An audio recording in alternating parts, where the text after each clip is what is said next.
Hello friend, मैं प्रियंका आप सभी का एक और वीडियो में स्वागत करती हूं। और इस वीडियो में हम देखने जा रहे हैं एडिटोरिया का बिहार तथ्य संग्रह। ओके फ्रेंड, तो हम इसमें देखने जा रहे हैं एडिटोरिया का बिहार तथ्य संग्रह।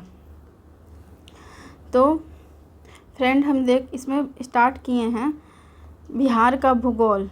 बिहार का भूगोल स्टार्ट किए थे फ्रेंड। तो इसका एक पार्ट आ चुका है, पार्ट 1। तो आप जाकर इसे ज़रूर देखिए, पार्ट 1 अगर आपने नहीं देखा है तो इसमें हम लोगों ने क्या क्या कंप्लीट किया था पार्ट 1 में। तो हमने बिहार का भौतिक विभाजन को कंप्लीट कर लिया था। नेक्स्ट हम लोगों ने बिहार की जलवायु कंप्लीट की थी। बिहार का अफवाह तंत्र, नदी जो भी है, नदी की नेटवर्क, उसको पूरा कंप्लीट कर लिया था, रिवर नेटवर्क को। और बिहार की मिट्टी से आज हम स्टार्ट करेंगे फ्रेंड। ओके, तो अगर आपको ये वीडियो हेल्पफुल लग रहा है तो फ्रेंड इसको ज़रूर, इस वीडियो को लाइक कीजिए, चैनल को सब्सक्राइब कीजिए और बेल आइकन को हिट कीजिए, ताकि आपको जो भी नए वीडियो आएँ वो आपको मिलते रहें और आपके एग्ज़ाम के लिए ये थोड़ा हेल्पफुल साबित हो। ठीक है फ्रेंड, तो हम आगे चलते हैं, बिहार की मिट्टी को देख लेते हैं।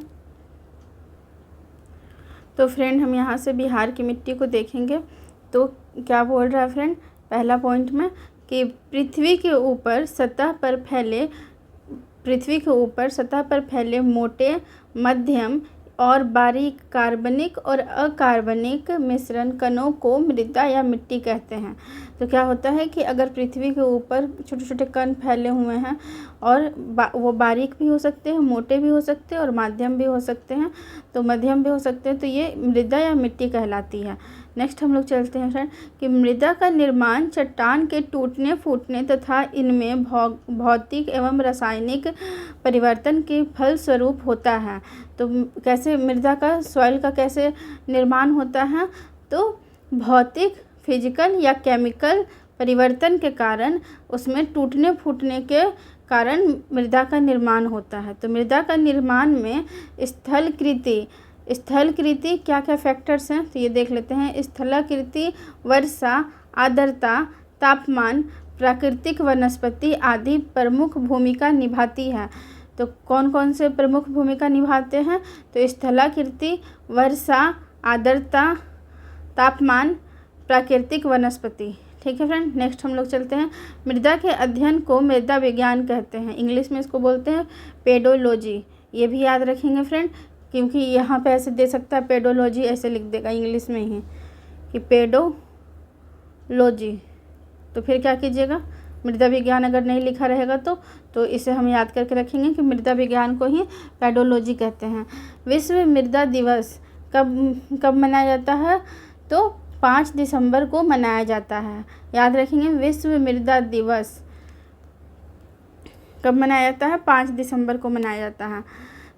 बिहार एक मैदानी राज्य है। तो ये तो हमें पता है कि बिहार एक मैदानी राज्य है, जहाँ लगभग 90% क्षेत्र पे जलोढ़, अपोढ़ या कछारी मिट्टी पाई जाती है। तो क्या होता है कि 90% भाग पे बिहार में जलोढ़ मिट्टी पाई जाती है। जलोढ़ मिट्टी का मतलब क्या होता है, जल के द्वारा लाई गई हुई मिट्टी। तो जैसे गंगा है तो अपने साथ बहुत सारी मिट्टी लेके आती है, अवसाद जो होता है उसको लेकर आती है, और जितनी भी नदियां हैं वो अपने साथ मिट्टी लेकर आती है। तो वो मैदानी भाग जब बनाती है तो वहाँ का 90% क्षेत्र में जलोढ़ या एलुवियल सॉइल, इसको इंग्लिश में भी लिख दे रहे हैं, एलुवियल सॉइल वहाँ पर मिलता है। ओके फ्रेंड, नेक्स्ट पॉइंट है कि बिहार में मिट्टी को उत्तर बिहार एवं दक्षिण बिहार में निम्नलिखित रूप से विभाजित किया गया है। तो क्या क्या विभाजित किया गया है, उत्तर बिहार में हमें कैसी मिट्टी मिलेगी, तो पर्वतपादीय मिट्टी मिलेगी, तराई मिट्टी मिलेगी, पुरानी जलोढ़ जिसे बांगर कहते हैं वो मिलेगी, नवीन जलोढ़ जिसे खादर कहते हैं वो मिलेगी। तो फ्रेंड इसे याद रखेंगे कि उत्तर बिहार में पर्वतपादीय मिट्टी मिलेगी, ये कहाँ, वेस्टर्न चंपारण में मिलेगी। ठीक है फ्रेंड, तराई क्षेत्र में मिलेगी तराई मिट्टी, पुरानी जलोढ़ जिसको बांगर कहते हैं वो मिट्टी मिलेगी, और नई जलोढ़ खादर मिट्टी मिलेगी। और दक्षिणी बिहार की मिट्टी जो होती है वो टाल मिट्टी होती है या कगारी मिट्टी होती है। पुरानी जलोढ़ को वहाँ पे हम लोग, जैसे यहाँ बांगर है तो वहाँ पे करेल कवाल मिट्टी कहते हैं। ओके फ्रेंड, और लाल पीली मिट्टी को बलथर मिट्टी कहते हैं। याद रखेंगे, बलथर दे देगा या लाल पीली मिट्टी देगा, या पुरानी जलोढ़ को दक्षिण बिहार में करेल कवाल मिट्टी कहते हैं। आगे हम लोग देख लेते हैं फ्रेंड कि क्या बोल रहा है। कि अब देखिए इसमें एक्सप्लेन किया गया है कि उत्तर बिहार की मिट्टी के बारे में बोल रहा है कि उत्तर बिहार की मिट्टी का निर्माण हिमालय से निकलने वाली जो गंगा नदी, गंडक, बूढ़ी गंडक, कोसी, महानंदा और उसकी सहायक नदियों के द्वारा हुआ है।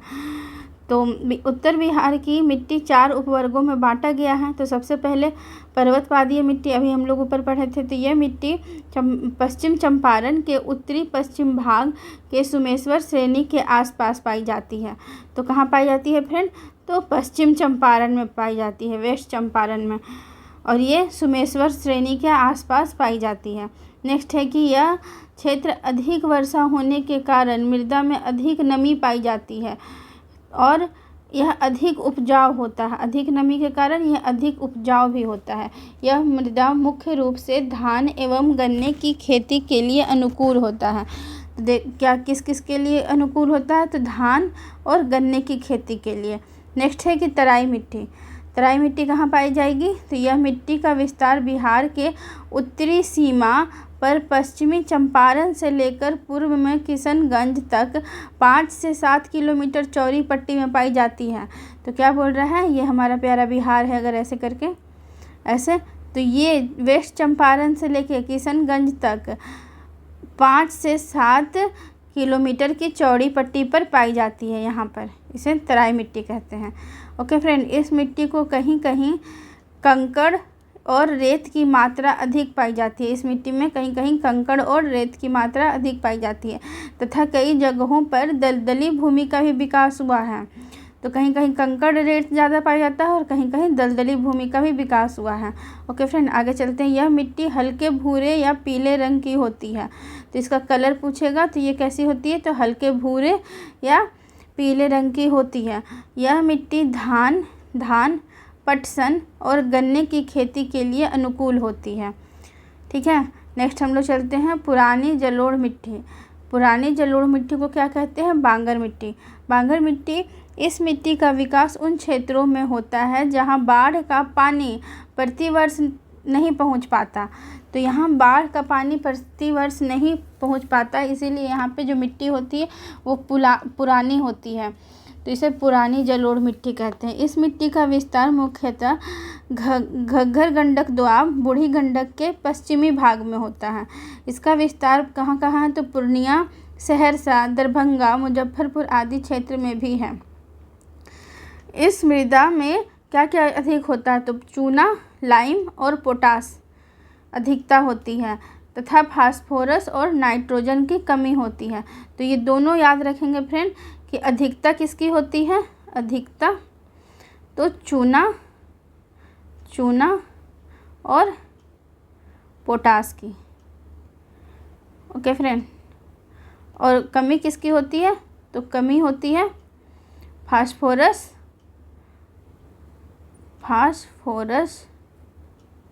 और नाइट्रोजन की। ध्यान रखेंगे इन दोनों बातों को।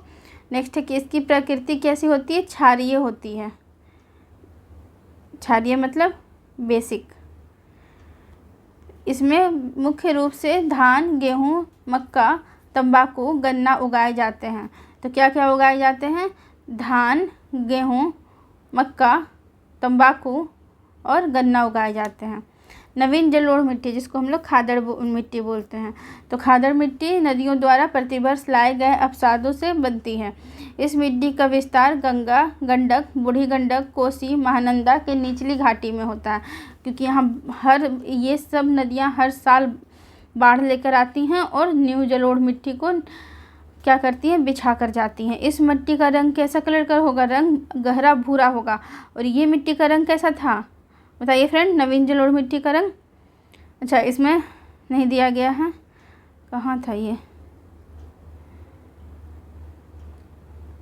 ओके फ्रेंड, आगे चलते हैं हम लोग। इसमें क्या था कि इस मिट्टी का रंग गहरा भूरा होता तथा इसमें बालू और चीका मतलब क्ले की प्रधानता होती है। इस मिट्टी में नाइट्रोजन की कमी होती है, तो इसमें भी नाइट्रोजन की कमी थी और इसमें भी नाइट्रोजन की कमी होती है। यह मिट्टी अत्यधिक उर्वर होती है, मतलब ये बहुत ज़्यादा फर्टाइल होती है। इसमें पर्याप्त सिंचाई होने पर धान, गेहूँ, जूट, मक्का आदि का पैदावार अच्छा होता है। तो ये जूट कहाँ, पूर्णिया, कटिहार, किशनगंज वाले एरिया में जूट की पैदावार होती है। नेक्स्ट हम लोग चलते हैं दक्षिण बिहार की मिट्टी। तो दक्षिण बिहार में मिट्टी का विस्तार गंगा नदी तथा छोटा नागपुर पठार के मध्य है।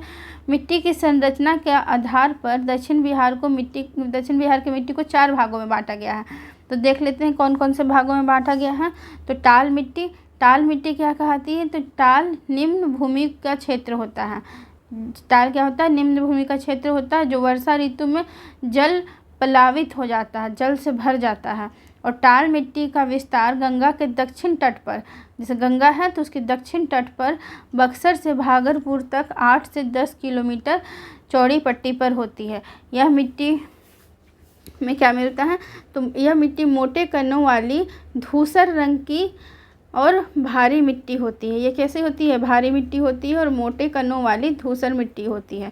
धूसर रंग की मिट्टी होगी और भारी मिट्टी होगी। इस मिट्टी में रबी फसल अच्छी होती है। कौन सी फसल अच्छी होगी, रबी फसल। यह क्षेत्र दलहन उत्पादन के लिए प्रसिद्ध है, दलहन के लिए प्रसिद्ध है ये क्षेत्र। कगारी मिट्टी देख लेते हैं।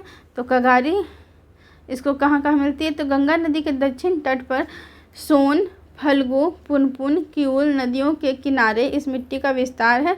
इसकी उर्वरा शक्ति कुछ कमज़ोर होती है, मतलब उतना फर्टाइल नहीं होता है। इस मिट्टी में क्या होता है, मोटे अनाज और सब्जी का उत्पादन के लिए जानी जाती है। यहाँ पे क्या कौन कौन सा होता है, सब्जी उगा लो या मोटे अनाज। इस मिट्टी में उगाई जाने वाली प्रमुख फसलें कौन कौन सी हैं, मक्का, सरसों, मिर्च आदि हैं। पुरानी जलोढ़ देख लेते हैं, जिसे केरल कवाल मिट्टी कहते हैं। तो इस मिट्टी का विस्तार बक्सर, उत्तरी गया, पटना, नालंदा, मुंगेर से लेकर भागलपुर तक है। इस मिट्टी की उर्वरा शक्ति अधिक होती है, फर्टाइल होता है केवाल करेल मिट्टी। तो इसमें जल सोखने की क्षमता भी अधिक होती है। और यह मिट्टी का रंग गहरा भूरा होता है, पीला होता है और हल्का होता है। यह मिट्टी हल्का होता है। इस मिट्टी में उगाई जाने वाली प्रमुख फसलें हैं, जैसे मक्का है, धान, बाजरा, आलू, अरहर, गेहूँ आदि है। लाल पीली मिट्टी देख लेते हैं, जिसे बलथर मिट्टी कहते हैं। ये पश्चिम में कैमूर श्रेणी के निकट से पूर्व में राजमहल के उच्च भूमि तक 8 से 15 किलोमीटर की चौड़ी पट्टी पर इसका विस्तार है। यह मिट्टी जमुई, मुंगेर के खड़गपुर पहाड़ी क्षेत्र, बांका, नवादा, औरंगाबाद के पठारी क्षेत्र में पाई जाती है। इस मिट्टी में रेत होता है, रेत एवं कंकड़ की बहुलता होती है और इसकी उर्वरा शक्ति काफ़ी कम होती है। रेत और कंकड़ की बहुलता है तो उर्वरा शक्ति क्या होती है, बहुत कम होती है। और इस मिट्टी में जल संग्रहण की क्षमता भी कम होती है, क्योंकि देखिए ये पठारी क्षेत्र में पाया जाता है, तो यहाँ पे जल का जो रिसाव होगा, संग्रहण होगा, तो वो कम हो जाएगा। लौह तत्व की प्रधानता के कारण ये मिट्टी कैसी कलर की होगी, लाल मिट्टी होगी। इसीलिए इसका नाम क्या है, लाल पीली बलथर मिट्टी। ओके, तो इसकी प्रवृत्ति कैसी होती है, अम्लीय, एसिडिक हो गई है। इस मिट्टी में मक्का, ज्वार, बाजरा, अरहर, मोटे अनाज उपजाए जाते हैं। तो मक्का, ज्वार, बाजरा, अरहर और मोटे अनाज किस में उपजाए जाते हैं, तो लाल पीली बलथर मिट्टी में उपजाए जाते हैं। अन्य महत्वपूर्ण बिंदु देख लेते हैं कि लाल बलुई मिट्टी कैमूर और रोहतास के पठारी क्षेत्र में पाई जाती है। याद रखेंगे, लाल बलुई मिट्टी। और इस मिट्टी में बालू और लेटराइट मिट्टी के अंश भी पाए जाते हैं। बालू भी रहेगा और लेटराइट सॉइल के अंश भी रहेंगे। इस मिट्टी का मुख्य रूप से ज्वार, बाजरा, मक्का जैसे मोटे अनाज उपजाए जाते हैं। लाल बलुई मिट्टी, याद रखिएगा, जब भी बलुई आ जाएगा तो समझ लीजिएगा कि ये लेस फर्टाइल है। लेस फर्टाइल मतलब कम उपजाऊ उर्वरक है इसमें, और ये क्या है, इसमें मोटे अनाज ही उगाए जाएंगे। अब हम लोग आगे चलते हैं। वन एवं वन्य जीव। बिहार एक मानसूनी क्या है, प्रदेश है, मानसूनी प्रदेश है, क्योंकि यहाँ पे मानसून से ज़्यादा वर्षा आती है। यहाँ मुख्य रूप से मानसूनी पर्णपाती वन पाए जाते हैं। ओके, इस पर्णपाती वनों की विशेषता के आधार पर इसे 2 भागों में बांटा गया है। देख लेते हैं कौन कौन सा। पहले तो आर्द्र पर्णपाती और शुष्क पर्णपाती। तो पर्णपाती आर्द्र पर्णपाती वन, ये वन उन क्षेत्रों में पाए जाते हैं जहां वर्षा औसतन 120 सेंटीमीटर से अधिक होती है। तो किस एरिया में होगा? तो अधिकतर किशनगंज के एरिया में होगा। तो ये बिहार में आर्द्र पर्णपाती वन किशनगंज, पश्चिम चंपारण, वाल्मीकि नगर वन कहाँ पे है? तो पश्चिम चंपारण तथा नेपाल के सीमावर्ती क्षेत्र में पाई जाती है। ध्यान रखेंगे, आर्द्र पर्णपाती वन किशनगंज, पश्चिम चंपारण और नेपाल के सीमावर्ती क्षेत्रों में पाई जाएगी। ऐसे वन में साल, सेमल, जामुन, सागवान आदि के वृक्ष मिलते हैं।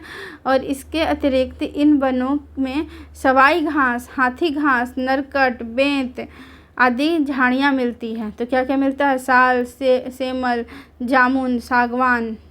ओके, ऐसे पूछ देगा कि आर्द्र पर्णपाती में क्या क्या मिलता है, इसमें से 2 दे देगा और शुष्क पर्णपाती का 2 दे देगा और इसमें से बोल देगा कि एलिमिनेट कीजिए। तो इसलिए इसको पूरा याद करना एकदम इम्पॉर्टेंट है, वेरी वेरी इम्पॉर्टेंट।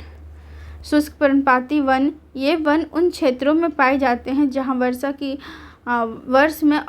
की औसतम आयु कितनी होती है? औसतम वर्षा कितनी होती है? तो 120 सेंटीमीटर से कम होती है। तो जहाँ जहाँ कम वर्षा होगी वहाँ वहाँ शुष्क पर्णपाती वन पाए जाएंगे।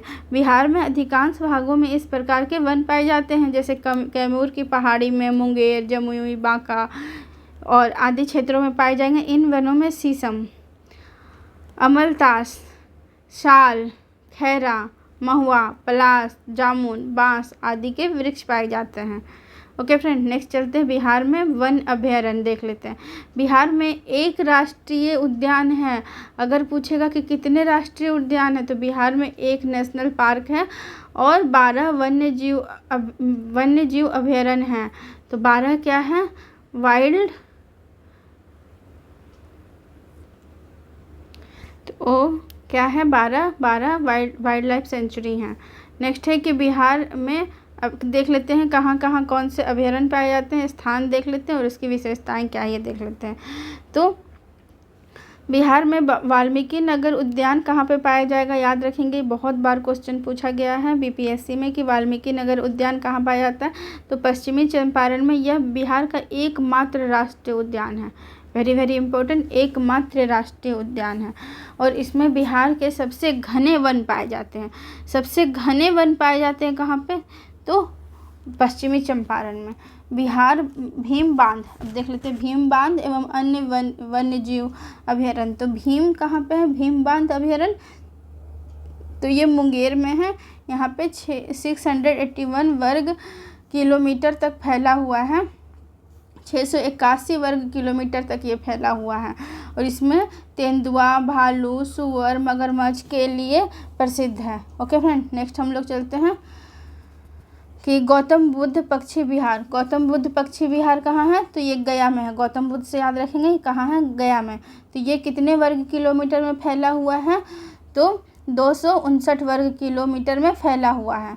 याद रखेंगे फ्रेंड, ये इम्पॉर्टेंट है कि कितने वर्ग किलोमीटर में फैला हुआ है? तो 259। कांवर झील एवं वन्यजीव अभयारण्य, तो कहाँ पे ये कांवर झील?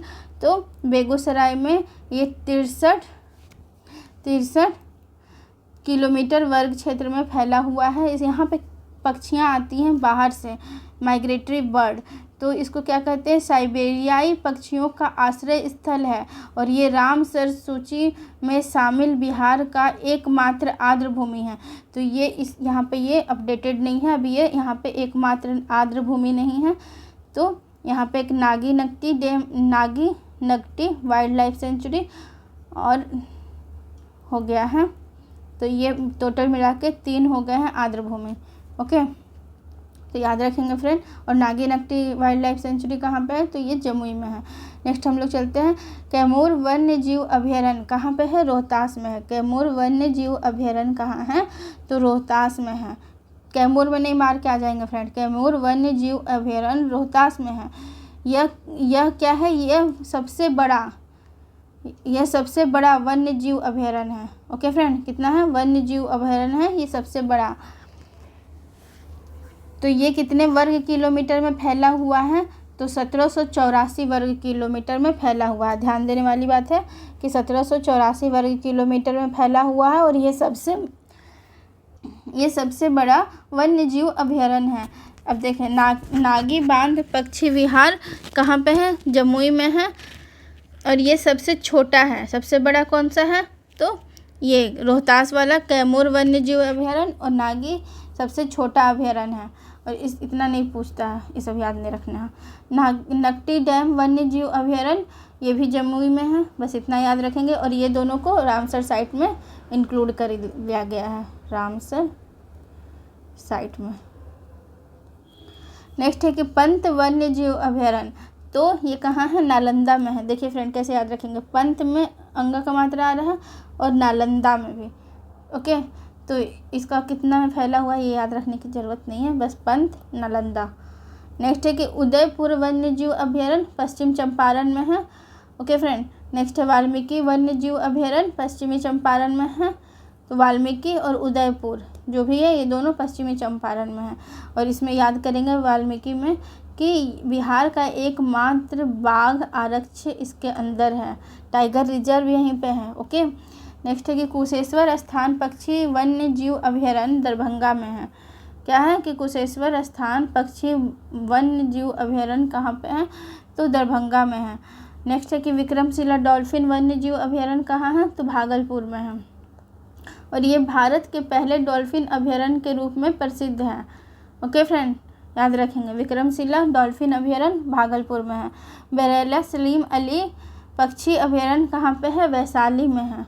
बरेला सलीम अली पक्षी अभयारण्य कहाँ है? तो वैशाली में है। इसको भी ध्यान से याद रखेंगे। नेक्स्ट हम लोग चलते हैं वन रिपोर्ट स्थिति देख लेते हैं कि वन का क्या है स्टेटस। तो बिहार में 2021 का है, ये ध्यान रखेंगे ये वाला बात। बिहार में भारत एवं बिहार वन स्थिति रिपोर्ट प्रति 2 वर्षों पर भारतीय वन सर्वेक्षण द्वारा लाया जाता है। सर्वप्रथम यह रिपोर्ट 1987 ईस्वी में प्रकाशित किया गया था और 2021 में की रिपोर्ट इस श्रृंखला में 17वीं रिपोर्ट है। ओके फ्रेंड, जिसके लिए दूर संवेदी उपग्रह रिसोर्ससेट 2 से प्राप्त आंकड़े का प्रयोग किया गया है। ओके फ्रेंड, तो एक ध्यान रखेंगे कि सबसे पहले ये कब रिपोर्ट लाया गया है? तो 1987 में। अब देख लेते हैं बिहार में वन आवरण कितना है, फॉरेस्ट कवर कितना है देख लेते हैं। इसको वन आवरण को इंग्लिश में बोलते हैं फॉरेस्ट कवर। तो बिहार में वनावरण कितना है? 7380.79 वर्ग किलोमीटर। 7380.79 वर्ग किलोमीटर है, जो राज्य का कुल भौगोलिक क्षेत्रफल का कितना है? तो 7.84% है। राज्य का कुल भौगोलिक क्षेत्र का ये 7.84% है, याद रखेंगे। और 2019 की तुलना में वनावरण में 75 वर्ग किलोमीटर की वृद्धि हुई है, जो लगभग 1.03% है। तो पूछा कितनी वर्ग किलोमीटर की वृद्धि हुई? तो 75 वर्ग किलोमीटर की वृद्धि हुई। नेक्स्ट हम लोग देख लेते हैं, एक टेबल दिया हुआ है जिसमें बोल रहा है फॉरेस्ट कवर मतलब वनावरण कितना है? 7381 वर्ग किलोमीटर है और इसका प्रतिशत कितना है बिहार के टोटल ये से एरिया से? तो 7.84% है। और वृद्धि कितनी हुई है? 75 वर्ग किलोमीटर की वृद्धि हुई है। वृक्षावरण मतलब ट्री कवर कितना है? 2341 वर्ग किलोमीटर, जो कि कितना परसेंट में है? 2.48। और इसमें कितना वृद्धि हुई है? तो 338 वर्ग किलोमीटर की वृद्धि हुई है। कुल देख लेते हैं, तो कुल कितना है दोनों को मिला के वनावरण और वृक्षावरण को? तो 9722 वर्ग किलोमीटर। ओके, 9722 वर्ग किलोमीटर है। और प्रतिशत में कितना है? 10.32। ओके फ्रेंड, नेक्स्ट चलते हैं जिला में वनावरण देख लेते हैं कि क्या है फॉरेस्ट कवर जिला के हिसाब से। तो सबसे अधिक कहाँ पे है? कैमूर में। यही याद रखेंगे कि सबसे अधिक कहाँ है? कैमूर में। उसके बाद पश्चिम चंपारण में और रोहतास में। ओके, सबसे कम कहाँ पे है? तो शेखपुरा में, उससे ज़्यादा अरवल में और उससे ज़्यादा जहानाबाद में। तो बस हम ये दोनों को एकदम याद से रखेंगे, बाकी कुछ याद रखें ना रखें। कैमूर और शेखपुरा। ओके, अब इसमें भी सेम ही चलेगा कि वनावरण फॉरेस्ट कवर सबसे अधिक कैमूर में और सबसे कम शेखपुरा में। लेकिन यहाँ से ये चेंज हो जाएगा कि फॉरेस्ट कवर में जो होता है जमुई आगे आ जाता है और नवादा। नेक्स्ट हम लोग चलते हैं फ्रेंड कि 2019 की तुलना में वनावरण में सर्वाधिक वृद्धि या नुकसान वाले ज़िले। तो सबसे ज़्यादा वृद्धि कहाँ हुआ है? देखिए, वृद्धि सबसे ज़्यादा कहाँ हुआ है? तो बांका में। और सबसे ज़्यादा नुकसान कहाँ हुआ है? कैमूर में। याद रखेंगे बस इतना। नेक्स्ट बिंदु, वाल्मीकि टाइगर रिजर्व के 796.12 किलोमीटर स्क्वायर में वन है, जो टाइगर रिजर्व के 928.80 वर्ग किलोमीटर का 85.71% है। तो क्या बोल रहा है कि टाइगर रिजर्व जो है, वाल्मीकि टाइगर रिजर्व में टोटल वन कितना है? तो 796.12 किलोमीटर स्क्वायर वन है। अब इस जो कि टाइगर रिजर्व का, ये जो टाइगर रिजर्व का 87.71% पर वन है। याद रखेंगे 87.71% पर। बिहार में वृक्षावरण देख लेते हैं, ट्री कवर। तो इसके हिसाब से भी बताया था आपको 2341 स्क्वायर किलोमीटर क्षेत्र पर वृक्षावरण है, जो बिहार के कुल भौगोलिक क्षेत्रफल का 2.48 है। ये याद रखेंगे। नेक्स्ट हम लोग चलते हैं कि बिहार में विभिन्न प्रकार के वनों के अंतर्गत प्रतिशत क्षेत्र। तो सबसे अधिक सघन वन कहाँ है, मतलब बहुत ज़्यादा डेंस फॉरेस्ट कहाँ है? तो इसका 70% से अधिक सघनता कितने वर्ग किलोमीटर में है? तो 333 वर्ग किलोमीटर में है। और यहाँ पे देख लेंगे कि बहुत अधिक वन का घने वन पश्चिम चंपारण में मिलता है यहाँ पे, और मध्यम रूप से घने वन भी पश्चिम चंपारण में, और खुले वन कहाँ मिलते हैं? तो कैमूर में। और ये सब याद करने की ज़रूरत नहीं है, इतना डेटा जितना एग्ज़ाम में याद रह पाए उतना ही याद करना चाहिए। नेक्स्ट हम लोग चलते हैं कि तुलना किया जा रहा है कि कौन कितना है। तो हम लोग तुलना को नहीं देखेंगे, हम लोग बस ये देखेंगे कि बहुत घने वन 333 वर्ग किलोमीटर में फैले हुए हैं, और मध्यम रूप से घने वर्ग 3286 वर्ग किलोमीटर पर, 3286 वर्ग किलोमीटर पर। और खुले वन कितना है? तो 3762 वर्ग किलोमीटर पर। नेक्स्ट चलते हैं। नेक्स्ट है अन्य महत्वपूर्ण तथ्य क्या है? तो संजय गांधी जैविक उद्यान पटना 100 क्या कह रहा है कि संजय गांधी वन्य जैविक उद्यान, जो संजय गांधी जैविक उद्यान पटना में है, वो 153 वर्ग एकड़ में फैला हुआ है। तो 153 एकड़ में फैला हुआ है। यह उद्यान गेंडा प्रजनन के लिए एशियाई का सबसे बड़ा केंद्र है। यहाँ पे गेंडा प्रजनन होता है, और यहाँ पे एशिया का सबसे बड़ा केंद्र है ये। ओके, इंडिया का ही नहीं, एशिया का। जनवरी 2021 में बिहार के पहले राजकीय पक्षी उत्सव कहाँ पे मनाया गया था? कलरव। पक्षी उत्सव का नाम है कलरव का आयोजन जमुई में के नागी-नकटी पक्षी अभयारण्य में किया गया था। ये इम्पोर्टेंट है। राजगीर में जू सफारी की स्थापना की गई है। कहाँ की है जू सफारी की स्थापना? तो राजगीर में। बिहार में डॉल्फिन रिसर्च सेंटर पटना में स्थित है। डॉल्फिन दिवस 5 अक्टूबर को मनाया जाता है। बाघ जनगणना रिपोर्ट वर्ष 2018 के अनुसार बाघों की संख्या कितनी है? 31, और अब बढ़कर कितनी हो गई है? तो 54। ये भी याद रखेंगे, ये अपडेटेड डेटा नहीं है। नेक्स्ट है बिहार में आपदा प्रबंधन। तो देख ले रहे हैं कि डिजास्टर मैनेजमेंट बिहार में कैसे होता है। बिहार एक मैदानी राज्य है जहाँ की मुख्य आपदा क्या है? बाढ़ है। इसके अतिरिक्त बिहार सूखा, भूकंप, चक्रवात, लू जैसी आपदाओं से भी पीड़ित है। बाढ़ कहाँ कहाँ आता है? तो बिहार के 38 ज़िले में से 28 ज़िले बाढ़ से प्रभावित हैं। तो कितना? 28 ज़िला बाढ़ से प्रभावित है। इन 28 ज़िला में 15 अत्यधिक बाढ़ प्रभावित ज़िला है और 13 कम प्रभावित ज़िला है। बाढ़ का अत्यधिक प्रभाव उत्तर बिहार में देखा जाता है। बिहार का बाढ़ग्रस्त क्षेत्र बिहार के कुल बाढ़ग्रस्त क्षेत्र का कितना % है? तो 16.5% है। अत्यधिक बाढ़ प्रभावित क्षेत्र जिले जो कौन कौन से हैं?